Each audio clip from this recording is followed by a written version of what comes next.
नमस्कार। आज चैत्र शुक्ल प्रतिपदा शके 1936 गुढीपाडवा सादर करत आहोत ठाणे वार्ता। ठळक घडामोडी। नववर्ष स्वागत यात्रेतून यंदा ठाणेकरांना मतदान करण्याचं आवाहन। नववर्षाच्या पूर्वसंध्येवर ठाणेकरांनी साजरा केला मासुंदा तलावावर दीपोत्सव आणि ठाणे वार्ताचं 20व्या वर्षात पदार्पण। या आणि इतर घडामोडी विस्तृतपणे पण काही क्षणातच। ठाणे वार्ता पहा श्रीस्थानक वाहिनीवर। आता सकाळी 9:15 पासून रात्री 9:15 पर्यंत ठाणे वार्ता, ठाण्यातील पहिलं दृकश्राव्य माध्यम। श्रीस्थानक वाहिनी ठाण्याची स्वतःची वाहिनी।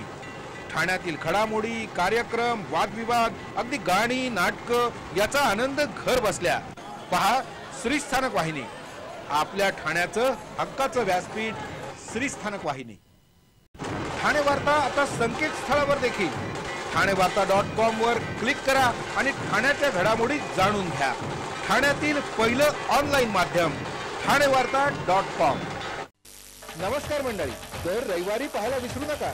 नमस्कार मंडळी, आपल्या प्रश्नांचं थेट उत्तर। ठाणे वार्ता पहा श्रीस्थानक वाहिनीवर। आता सकाळी 9:15 पासून रात्री 9:15 पर्यंत ठाणे वार्ता, ठाण्यातील पहिलं दृकश्राव्य माध्यम। सर्वप्रथम हिंदू नववर्षाच्या सर्वांना हार्दिक शुभेच्छा। चैत्र शुक्ल प्रतिपदा अर्थात गुढीपाडवा आज सर्वत्र मोठ्या उत्साहात साजरा झाला। महाराष्ट्रात गुढीपाडवा 3.5 मुहूर्तांपैकी एक मानला जातो। शालिवाहन शकाचा प्रारंभ याच दिवसापासून झाला। शालिवाहन शक नावाच्या कुंभार समाजाच्या मुलानं याच दिवशी मातीचे सैनिक बनवून त्यावर पाणी शिंपडलं आणि त्यांना सजीव केलं।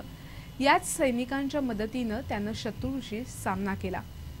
या विजयाप्रित्यर्थ शालिवाहन शकाचा प्रारंभ झाला। आजच्या झोपलेल्या चैतन्यहीन समाजाला जाग करण्यासाठी अशा शालिवाहनांची आवश्यकता आहे। गुढीपाडव्याच्याच दिवशी श्रीरामचंद्रांनी वालीच्या त्रासातून दक्षिणेच्या प्रजेला मुक्त केलं होतं। वालीच्या त्रासातून मुक्त झालेल्या प्रजेनं घरोघरी उत्सव साजरा करत गुढ्या उभारल्या होत्या। आजही महाराष्ट्रात घराच्या अंगणात गुढ्या उभारण्याची प्रथा प्रचलित आहे। त्यामुळे या दिवसाला गुढीपाडवा हे नाव मिळालं। घराच्या अंगणात उभारलेली ही गुढी विजयाचा संदेश देते। गुढी म्हणजे विजयी पताका। याच दिवशी कडुलिंबाची पानं चावून खाल्ली जातात किंवा जेवताना कडुलिंबाचं चूर्ण करून त्यात काळी मिरी, मीठ, हिंग, जिरं आणि ओवा हे पदार्थ मिसळून खाण्याची ही पद्धत आहे। मंदिरात कडुलिंब आणि साखर प्रसादाच्या स्वरूपात वाटली जाते। कडुलिंब कडू असतो पण आरोग्यासाठी लाभदायक असतो। त्याचं सेवन करणारा नेहमी निरोगी राहतो। मंदिरात मिळणाऱ्या साखर आणि कडुलिंबाच्या प्रसादामागे मधुर भावना असते। जीवनात सुख दुःख कधीच एकटे येत नाहीत। सुखामागे दुःख आणि दुःखामागे सुख दडलेलं असतं। थोडक्यात हा उत्सव चैतन्यहीन मानवात चेतना भरून त्याच्या अस्मितेला जागृत करतो। नवसंवत्सराचा प्रारंभ भारतात चैत्र शुक्ल प्रतिपदेपासून होतो। नव्या वर्षाचा हा पहिला दिवस असल्यानं तो अतिशय पवित्र आणि महत्त्वाचा मानला जातो। चैत्र महिन्याच्या पहिल्या दिवशी ब्रह्मदेवानं सृष्टीची उत्पत्ती केली। संवत्सर म्हणजे ज्यात ऋतू महिने असतात। 12 महिन्यांचा काळ म्हणजे संवत्सर। संवत्सर 9 भागात विभागले गेले आहेत, पण प्रामुख्यानं लोक चंद्र संवत्सर मानतात। चंद्र संवत्सराचा प्रारंभ शुक्ल प्रतिपदेला होतो। याच दिवशी सत्ययुगाचा प्रारंभ झाला असं मानलं जातं। भारतीय सम्राट विक्रमादित्यनंही आपल्या नावाचं संवत्सर आजपासूनच सुरू केलं होतं। श्री गोपिनेश्वर सांस्कृतिक न्यासातर्फे नववर्षानिमित्त काढण्यात आलेली स्वागत यात्रा मोठ्या प्रमाणावर विस्कळीत झाली होती। स्वागत यात्रेचं हे 13वं वर्ष आहे।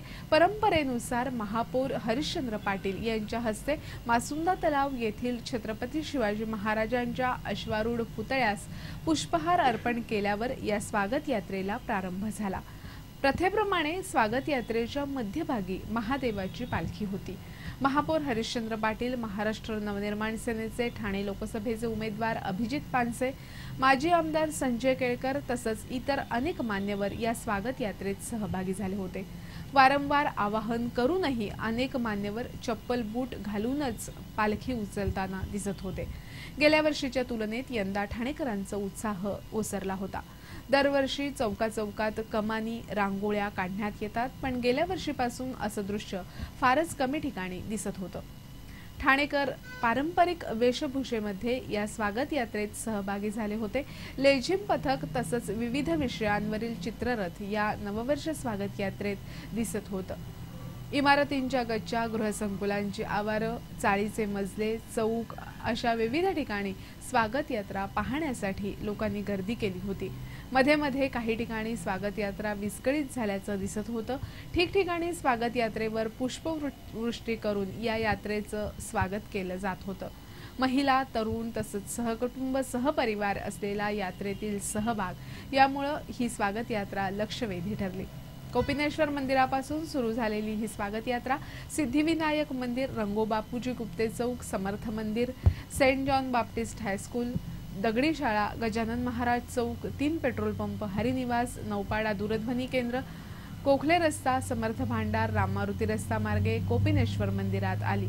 या मुख्य स्वागत यात्रेशिवाय कळवा, खारेगाव, ठाणे पूर्व, वसंत विहार, ब्रह्मांड, घोडबंदर, कासारवडवली अशा 9 ठिकाणाहून उपयात्राही काढण्यात आल्या। यंदा गारपीटग्रस्तांसाठी मदत देण्याकरता न्यासानं आवाहन केलं होतं। ठाणेकरांनी या आवाहनाला उत्स्फूर्त प्रतिसाद दिला। यंदा स्वागत यात्रेतून मतदान करण्याचं आवाहन करण्यात येत होतं। ठाणे वार्ता पहा श्रीस्थानक वाहिनीवर। आता सकाळी 9:15 पासून रात्री 9:15 पर्यंत ठाणे वार्ता, ठाण्यातील पहिलं दृकश्राव्य माध्यम। आपला परिसर स्वच्छ आणि सुंदर ठेवण्यासाठी ठाणे महापालिकेत सहकार्य करा। ओला सुका कचरा वेगवेगळा जमा करा आणि रोगराईपासून मुक्तता मिळवा। श्रीस्थानक वाहिनी, ठाण्याची स्वतःची वाहिनी। ठाण्यातील घडामोडी, कार्यक्रम, वादविवाद, अगदी गाणी, नाटक याचा आनंद घर बसल्या पहा श्रीस्थानक वाहिनी। आपल्या ठाण्याचं हक्काचं व्यासपीठ श्रीस्थानक वाहिनी। ठाणे वार्ता आता संकेतस्थळावर देखील ठाणेवार्ता.com वर क्लिक करा आणि ठाण्याच्या घडामोडी जाणून घ्या। ठाण्यातील पहिलं ऑनलाईन माध्यम ठाणेवार्ता.com। डॉक्टर आणि रुग्णांचं पिढ्यानपिढ्यांचं जिव्हाळ्याचं नातं म्हणजेच डॉक्टर बेडेकर हॉस्पिटल आता अत्याधुनिक सोयी सुविधा आणि तंत्रज्ञान युक्त वंध्यत्व निवारण केंद्रात IVF आणि टेस्ट ट्यूब बेबीचीही सुविधा। डॉक्टर बेडेकर हॉस्पिटल, महर्षी कर्वेपथ, ठाणे। 65 वर्षांची निरंतर सेवा। ठाणे वार्ता पहा श्रीस्थानक वाहिनीवर। आता सकाळी 9:15 पासून रात्री 9:15 पर्यंत ठाणे वार्ता, ठाण्यातील पहिलं दृकश्राव्य माध्यम। नववर्ष स्वागत यात्रेच्या पूर्वसंध्येला फटाक्यांच्या आतिषबाजी करण्याच्या प्रथेला यंदापासून फाटा देण्यात आला असून ठाणेकरांनी फटाक्यांऐवजी आकाशात कंदील सोडावे असा प्रयत्न होता। यावर्षी कोपिनेश्वर न्यासानं कंदील दिले असले तरी पुढल्या वर्षीपासून असे कंदील सोडायला ठाणेकरांना पुढाकार घ्यावा लागणार आहे। काल नववर्ष स्वागत यात्रेच्या पूर्वसंध्येला आकाशात मोठ्या प्रमाणावर कंदील सोडण्यात आले।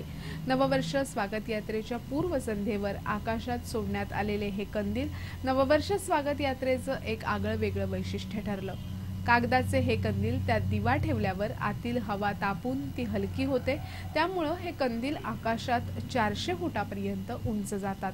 असे अनेक कंदील यावेळी आकाशात सोडण्यात आले। दिवा पेटवलेले हे कंदील आकाशात कसे जातात हा मोठा उत्सुकतेचा विषय ठरला होता। यामुळे कंदील आकाशात सोडण्याची प्रक्रिया पाहण्यासाठीही गर्दी झाली होती। यंदा कोपिनेश्वर मंदिराच्या आवारातून हे कंदील सोडण्यात आले। कंदील घेण्यासाठी ठाणेकरांनी मोठी गर्दी केली होती। अगदी रांग लावून हे कंदील घेण्यात आले। आकाशात उंच गेलेले हे कंदील अतिशय नयनरम्य दिसत होते। गुढीपाडव्याच्या निमित्तानं ठाण्याच्या गावदेवी मैदानात रंगरसिक, रंगवल्ली आणि विश्वास सामाजिक संस्थेतर्फे 16,000 चौरस फुटांवर भव्य रांगोळी चितारण्यात आली आहे। विशेष म्हणजे अवघ्या 6 तासात ही रांगोळी काढण्यात आली। सकाळी 12 वाजता या रांगोळीला सुरुवात करण्यात आली आणि संध्याकाळी 6 वाजता ही रांगोळी पूर्ण झाली। रंगवल्ली परिवारातर्फे गुढीपाडव्याचं औचित्य साधून गेली 12 वर्ष भव्य रांगोळी काढण्यात येते। संस्थेचं यंदाचं 12वं वर्ष असल्यानं या रांगोळीत 12 खांबांचा वापर करण्यात आला असून यावर सूर्याची नावं देण्यात आली आहेत। पारंपरिक चिन्ह, बोधचिन्ह, प्रतीक यांच्या सहाय्यानं ही रांगोळी काढण्यात आली आहे। या रांगोळीत सूर्याची 12 नावं रेखाटून शारीरिक बल प्राप्त करून देणाऱ्या आदित्याविषयी कृतज्ञता व्यक्त करण्यात आली आहे। शारीरिक बलाबरोबरच बौद्धिक सामर्थ्य प्रदान करणाऱ्या आपल्या लाडक्या गणपती बाप्पाचं स्मरणही या रांगोळीतून होतंय। विशेष म्हणजे यंदा या रांगोळीत कॅलिग्राफीचा मोठा उपयोग करण्यात आलाय। रांगोळीचा कॅलिग्राफीचा उपयोग हा बहुधा पहिलाच प्रयत्न असल्याचं रंगवल्लीच्या वेदव्यास कट्टी यांनी सांगितलं।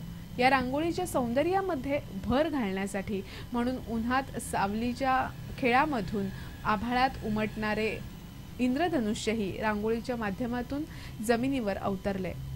याबरोबरच पारंपरिक चिन्हांच्या जोडीला पैठणी, धारवाडी, इरकली, शालू अशा विविध साडी प्रकारांच्या किनारपट्टीवरील नक्षीचा रांगोळीतील अंतर्भाव हे या रांगोळीचं खास आकर्षण आहे।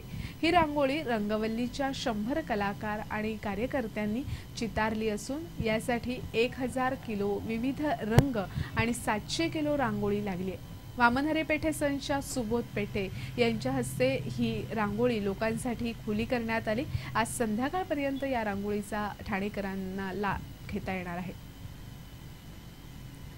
ठाणेकरांनी गुढीपाडव्याच्या पूर्वसंध्येवर नयनरम्य दीपोत्सव आणि आकर्षक रांगोळ्यांच्या रंगोत्सवानं नववर्षाचं स्वागत केलं। मासुंदा तलावासभोवती साजरा झालेला आगळा वेगळा दीपोत्सव पाहण्यासाठी स्त्री पुरुषांनी गर्दी केली होती। श्री गोपीनेश्वर सांस्कृतिक मंडळातर्फे गुढीपाडव्याच्या पूर्वसंध्येला मासुंदा तलावाभोवती नयनरम्य दीपोत्सव साजरा करण्यात आला। ठाणेकरांनी प्रत्यक्ष सहभागी होऊन त्याला उत्स्फूर्त प्रतिसाद दिला। तलावाच्या मध्यभागी असलेलं शिवमंदिर हजारो पणत्यांच्या मंगल प्रकाशानं उजळून निघालं होतं। तलावाच्या सभोवती देखील पणत्या आणि मेणबत्त्या लावण्यात आल्या होत्या। तलावाच्या मध्यभागी गोलाकार तेवत असलेल्या दिव्याचं पाण्यात दिसणारं तांबड्या, पिवळ्या, निळ्या आणि केशरी रंगाच्या रंगोत्सवाची उधळण आकाशात पाहताना ठाणेकर आनंदात न्हाऊन निघाले। तरुण तरुणी आणि बच्चे कंपनीनं या दीपोत्सवात पुढाकार घेतला। मासुंदा तलावाप्रमाणेच ठाणे पूर्व, ब्रह्मांड, वसंत विहार, कळवा, सिद्धेश्वर तलाव परिसर, भंडाराळी आणि कोलबाड या भागातही असाच देखणा आणि नयनरम्य रोषणाईचा दीपोत्सव साजरा झाला। ठाणे शहरातील काही देवळांमधूनही मोठ्या संख्येनं पणत्या लावून दीपोत्सवानं नववर्षाचं स्वागत करण्यात आलं। दिव्यांच्या रोषणाईनं तेजोमय झालेलं ठाणं पाहण्यासाठी मोठ्या संख्येनं लोक घराबाहेर पडले होते। गुढीपाडव्यानिमित्त खरेदी करण्यासाठी बाहेर पडलेले ठाणेकर, दीपोत्सवासाठी जाणारे ठाणेकर आणि त्यातून रविवार हा सुट्टीचा दिवस आल्यामुळे काल ठाण्याच्या विविध भागात मोठी वाहतूक कोंडी झाल्याचं दिसत होतं। ठाणे वार्ताला आज 19 वर्ष पूर्ण झाली असून ठाणे वार्तानं आज 20व्या वर्षात पदार्पण केलंय। दृकश्राव्य माध्यमात 19 वर्षाहून अधिक काळ पूर्ण करणारं ठाणे वार्ता हे ठाणे जिल्ह्यातीलच नव्हे तर राज्यातील एकमेव दृकश्राव्य माध्यम आहे। गेल्या 19 वर्षापासून एखादं व्रत घेतल्याप्रमाणे ही चळवळ अव्याहतपणे सुरू आहे। आमच्या या यशामध्ये केबल चालक आणि जाहिरातदारांबरोबरच आमच्या प्रेक्षकांचाही वाटा तेवढाच मोठा आहे। केबल चालकांची साथ, जाहिरातदारांचा हात आणि प्रेक्षकांनी प्रत्येक वेळी थोपटलेली पाठ याच्या बळावरच आज आम्ही ही मजल मारू शकलो। यामुळेच गेल्या 19 वर्षात समाजातील राजकीय, सामाजिक अशा विविध घटकांमधील प्रत्येक घडामोडींचे आणि घटनांचे साक्षीदार होण्याचं भाग्य ठाणे वार्ताला लाभलंय। तटस्थ राहून समाजात घडणाऱ्या घटनांचं वस्तुनिष्ठ सादरीकरण करण्याचा सुरुवातीपासूनच उचललेला विडा गेली 19 वर्ष अखंडितपणे सुरू आहे।